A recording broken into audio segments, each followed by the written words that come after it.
Hi, it's Ronald, the Rules Lawyer, and today I want to dispel the myth that it's easier to improvise as a dungeon master or game master, what have you, in Dungeons & Dragons than it is in Pathfinder. One thing that makes 5e DMs hesitate trying Pathfinder or looking into it is that Pathfinder has more rules. Not only do you and your group need time to learn the rules, but there's also this idea that you can't improvise, that you're straitjacketed by the fact that you can't do something because there has to be a rule already existing for it somewhere in the books.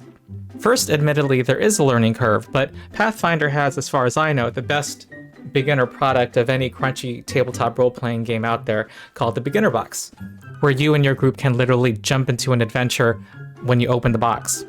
I review and give a preview of the Beginner Box on my channel. There's a link in the description. And yes, it's also true that in Pathfinder, there often is a rule for something you're trying to figure out how to adjudicate that doesn't exist in D&D. But think of this as the designers giving you the courtesy of giving you rules because you paid for rules and giving you something to work with. And remember the usual advice when you don't want to slow down your play at your table by looking up rules. You don't have to look up the rules. Make a ruling now and move on, and if you got it wrong, no biggie. This is the rules lawyer telling you to relax and that it's just a game. But the main point of this video is that once you have the framework of Pathfinder in your head, it's actually easier to improvise in Pathfinder than it is in D&D. It's a more robust system. I'll explain why and give examples. But first, let me introduce myself. I am Ronald, the Rules Lawyer. I am a lawyer who runs tabletop role-playing games, and my preferred system is Pathfinder 2e. I actually ran an after-school middle school RPG class for 7 years. Support my Patreon because I don't make money as an attorney. For information on why, look at the video whose thumbnail is on the screen. Supporting my Patreon gives you ad-free early access to most of my videos and exclusive content. First, I need to define what I mean by improvise in this video. I'm talking about how to adjudicate a creative idea coming from players. This is different from the kind of improvising in TTRPGs that has nothing to do with rules, such as role-playing a conversation, or figuring out what to do when players want to go left instead of right. Also, if you're a DM who's generally averse to rules, period, getting in the way of improvisation, then you might be better served by a genuine rules-light game.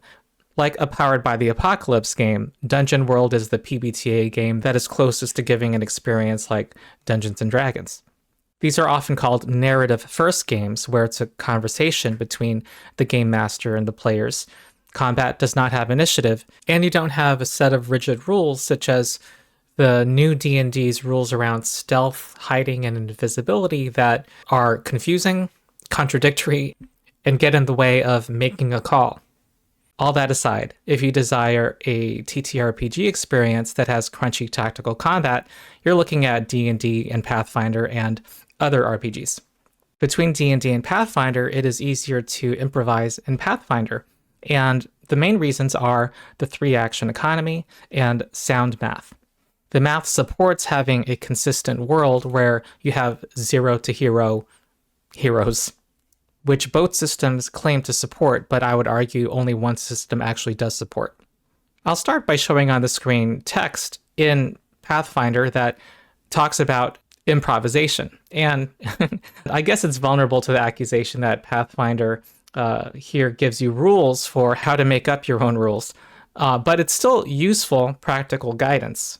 Of course, these aren't rules, but guidelines. You might want to pause the screen at this point to look at the whole list. I'm only going to highlight a few things here to make my main point. So what do you do when a player comes up with a creative idea? The first guideline is, if you don't know how long a quick task takes, go with 1 action, or 2 actions if a character shouldn't be able to perform it 3 times per round. So this gets us talking about the 3-action economy. Let's say someone comes up with a creative idea in combat. They're fighting an ogre that is quite scary, and the fighter wants the ogre to pay attention to him. So he yells at the ogre something. And okay, this might call for a bluff or intimidation skill check, depending on what the player thinks to say.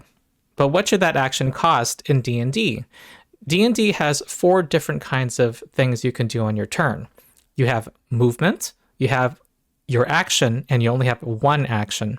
You have a bonus action, which the system assumes is truly a bonus action. You don't have one by default.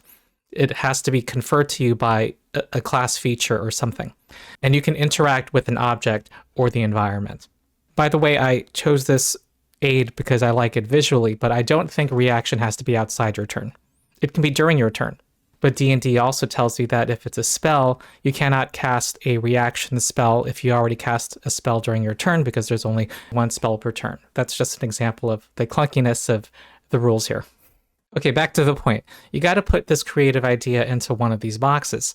And if you say it costs an action, that kind of feels bad because you can no longer cast a spell or make an attack. It's now a choice between doing a creative idea or doing something that's going to deal damage or have a more definite effect in the battle. How about making it cost a bonus action? Well, first, again, it goes against the idea of bonus actions. The philosophy of this action system is that you have one action per turn with exceptions. A bonus action is truly a bonus action, a privilege that only some characters have in some situations. You cannot use your action to do a bonus action. Other things that are support actions or setup actions, if you will, like help or hide or searching, say looking for an invisible enemy, are specifically called out as using up your action. Also, telling a character who has no use for their bonus action that this costs you your bonus action will have a completely different effect on that character as it would to a character that uses their bonus action frequently. I'm not fully familiar with the 5.5e classes, but a ranger, I hear, uses their bonus action much more than, say, a fighter. So if you make taunting a foe a bonus action, you're condemning the ranger player to not being able to use that nearly as often, no matter what their character concept is. And then on top of all these other issues is the fact that the player who has this creative idea won't know until you actually make your ruling what it will cost. And this will generally be true about all future creative ideas they come up with. They won't know until you make a ruling, which affects both the player and the GM experience. In Pathfinder, you just have 3 action points, and I'll use the word points deliberately. It is an action point system. There are many things that cost more than 1 action point, such as casting most spells or doing a lot of martial character feats. This makes it easy to come up with what an action will cost. So let's go back to our advice. If you think an action shouldn't be repeatable 3 times per round, then make it cost 2 actions. Taunting the ogre doesn't sound like it would be a big problem for that to be usable 3 times per round. On the other hand, if the player's creative idea is to yell out to a group of enemies, I have a bomb and it's about to explode on all of you, to try to get several enemies to pay attention to them, then maybe that's 2 actions, or maybe even 3 actions. As a GM, you can gauge how impactful it is and how much time you think that character in the world would need to do it. So what about some other scenarios? Let's say a player wants to reposition people in the battlefield, maybe grab onto an enemy and walk backwards, dragging the enemy with them, or repositioning an ally in the battlefield for whatever reason. These are things that there are not explicit rules for in Pathfinder. Now, of course, you can always make up something on the spot, but if you and or your table are concerned about whether this made-up rule you're making up is overpowered or disrupts the balance of the system, there's something very easy you can do. We can use already existing actions that are defined in Pathfinder as raw material for our new rule. And that will tell us how many actions it should take and how to adjudicate the whole thing entirely. So for pulling an enemy or moving an ally on the battlefield, we already have the reposition athletics action. This tells you to make an athletics check against the target's fortitude DC. This is a defense for the target. It's their fortitude saving throw plus 10. This says that when you succeed to reposition, you move them 5 feet. If you critically succeed, such as by exceeding the DC by 10, you can move them 10 feet. We can apply these distances to our new creative action. Now, if it's to move an ally, you can make it auto-succeed, or you can have the degree of success be 1 degree better. This keeps the excitement of the roll, lets their stats matter, and can allow for a critical success. Also, we can give it the attack trait so that it is subjected to and adds to your multiple attack penalty, making you less and less accurate with attack actions over the course of your turn. We have now awarded the player's creative idea while making it balanced with similar actions in the system. And we also can give them a hero point as an award for their creative idea in Pathfinder. Another way it's easier to improvise things in Pathfinder is its sound math. Let's say you want to do something really cool, like Legolas in Lord of the Rings, cutting a rope from a far distance by shooting an arrow. Well, Pathfinder gives us a chart of simple DCs, difficulty classes, numbers that you need to meet in order to succeed at a task. They correspond with the proficiency levels that are in Pathfinder. Untrained DC is 10, trained is 15, expert is 20, master is 30, and legendary is 40. The book gives examples on what these look like. For example, for balancing, an untrained check, DC 10, would be walking on tangled roots or uneven cobblestones. A trained check is a wooden beam, that's DC 15. Expert would be walking on deep, loose gravel, DC 20. Master would be walking on a tight rope or a smooth sheet of ice, that would be DC 30. And legendary would be walking on a razor's edge or balancing on chunks of floor falling in midair, that would be DC 40. We're also given examples for climbing. Climbing up a ladder, DC 10. Climbing up rigging or a rope or typical tree, DC 15. Climbing a wall with small handholds and footholds, DC 20. Climbing on a ceiling with handholds and footholds or a rock wall would be DC 30, and climbing a smooth surface would be legendary, DC 40. So what Legolas is doing here is clearly legendary, and yes, I am aware that there are specially made arrows that can cut ropes, and that's not what Legolas is doing here. He's doing it from a great distance and is therefore badass. So this task, like Legolas, is definitely legendary and DC 40. Now some might be wondering, hey, D&D has a chart that's exactly like this, where a nearly impossible check is DC 30. It's just that the numbers are lower. So how is Pathfinder different? Well, it's different because Pathfinder's math actually backs you up. You can trust this number. Truly legendary things are gated off to higher level characters, and they're not accessible to level 1 adventurers that can perish to a strong gust of wind. Because of D&D's bounded accuracy design, which basically makes the progression flat from level 1 to 20, while making bonuses unbounded and easily available to all characters. Picking a nearly impossible lock of DC 30 is readily pickable by a first level rogue who makes the right build choices and in the right party composition. They can get an average bonus of plus 16.5, which at the high end can be plus 22. And on top of that, the rogue can get advantage on the check with heroic inspiration. So as a DM, you've just set something to nearly impossible only to find it's quite possible for a level 1 party. And it can also be quite difficult, if not impossible, for much higher level parties because of bounded accuracy. There's a thematic disconnect in D&D where at the very highest levels you can make several attacks per round, or alter reality with a spell or some other ability, but you can fail jumping over a log.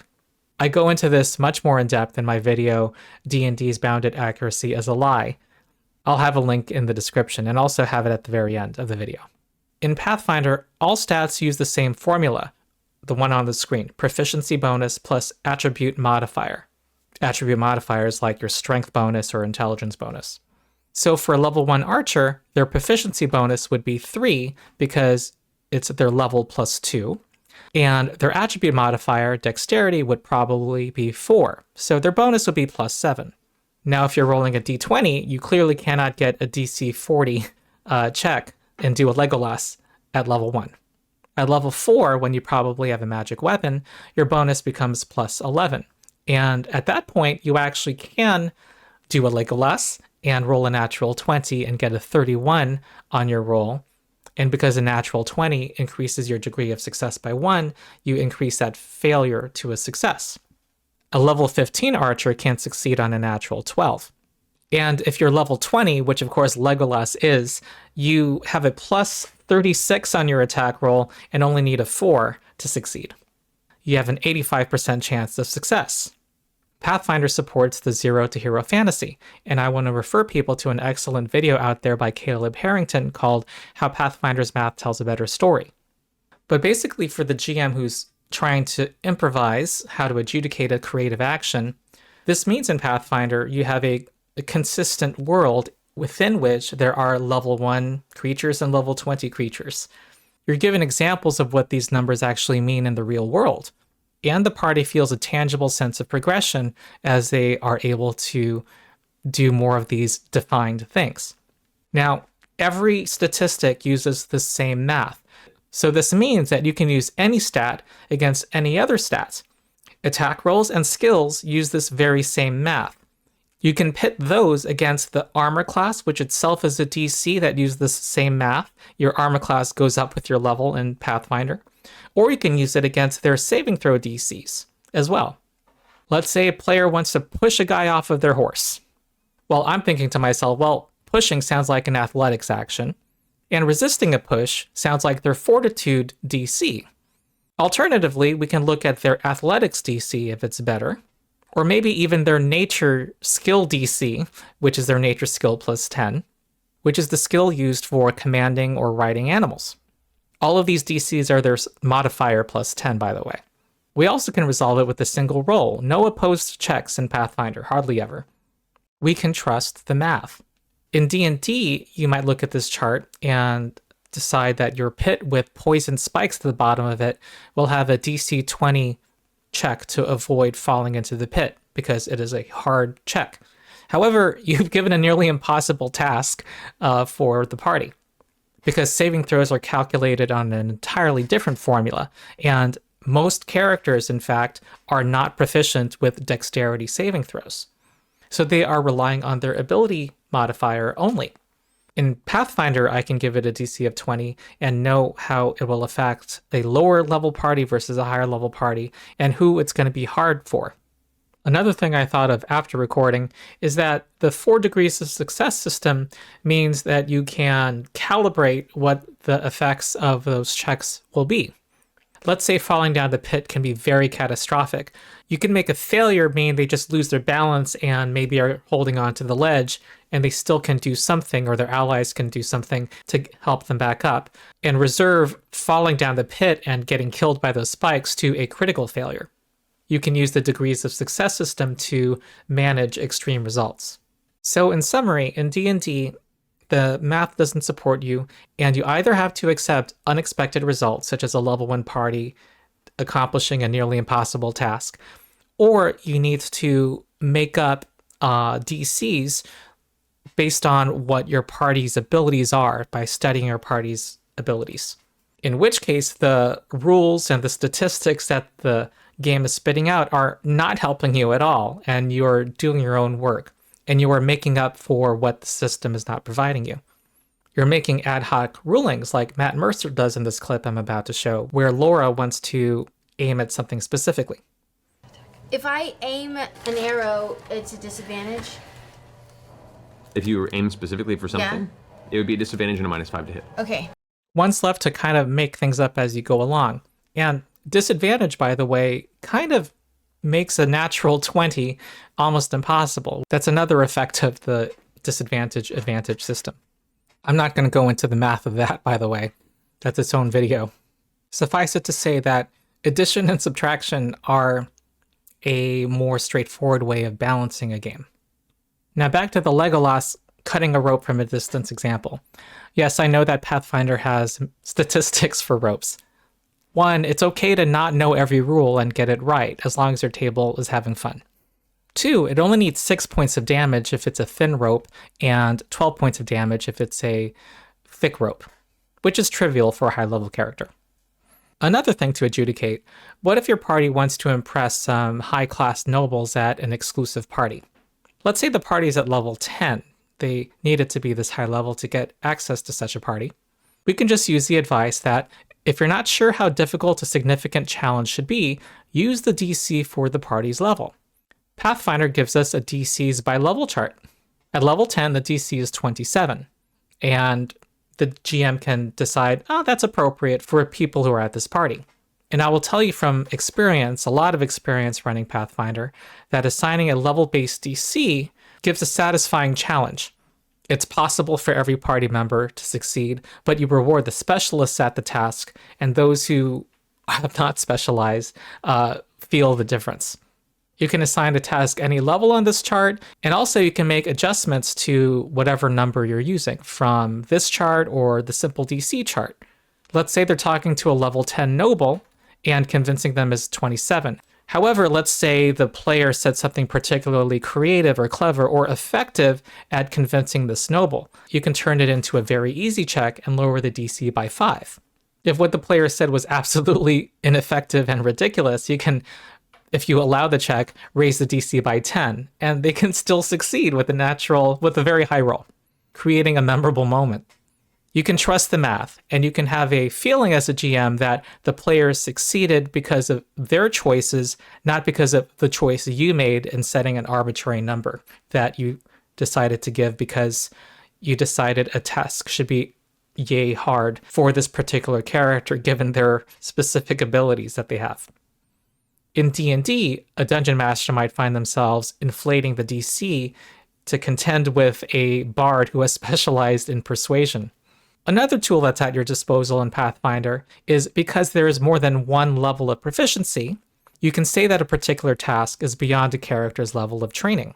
You might want to do this, for example, with knowledge checks. Let's say that the party encounters a magical seal on the ground made by a long-dead civilization thousands of years ago using an abstruse arcane theory, and the barbarian, who's trained in Arcana, wants to figure it out. If you say that this is a legendary DC of 40, a level 5 barbarian might actually succeed on this check. You can, however, say that doing this task requires being at least a master in Arcana. The barbarian can still do Arcana things, just not all Arcana things, and this proficiency system lets the GM manage that. Lastly, I want to address one big concern that often comes up, the idea that you cannot allow creative ideas because you're worried that there might already be a feat that exists in Pathfinder for doing that thing. You don't want to give for free something that requires a feat. If you think of the rules strictly this way, yeah, there are more things in Pathfinder. However, it's not exclusive to Pathfinder. In D&D, for example, let's say a player comes up with an idea of, I want to distract the foe, create a diversion of some kind with my bonus action. The DM might say, oh, that sounds like a good idea, go ahead. However, what you've done is given that player and all players a way to gain advantage on an attack through a bonus action. You've just given them a more flexible version of part of the D&D Rogue second level class feature, Cunning Action, which lets them hide as a bonus action. However, this is a fair concern, including among current Pathfinder GMs. For this, I just want to refer people to an excellent video by one of the co-creators of Pathfinder, Mark Seifter. His channel is called Arcane Mark, and his video is called Don't Let Feats Stop You from Improvising. The TLDW is, if you're aware that a feat exists, you can let the players do it at the cost of more actions or at a higher DC. But he also says that you may want to just allow them to do it anyway. Your table might be perfectly happy with it. Making a skill feat, which is usually the target of this particular criticism, freely available to all is not as disruptive as tinkering with the action economy of Pathfinder or changing the math. The game is yours, basically. And again, if you only find out after a session that, oh, you gave the player something free that required a feat, no big deal, just talk about it. And in fact, for a skill feat, your table might be fine with it being free.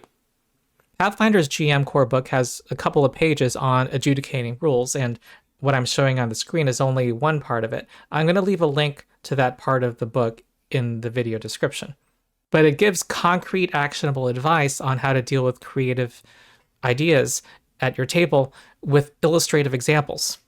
With sections on consistency and fairness, looking up rules, listening to the players, making the call, taking time for reviews, saying yes but, and house rules. A very well done section. So that's it.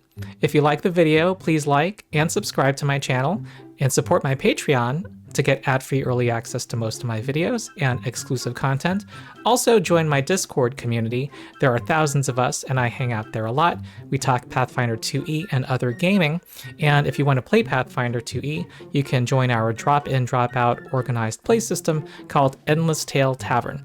So that's it. I've been Ronald the Rules Lawyer. I'll see you next time.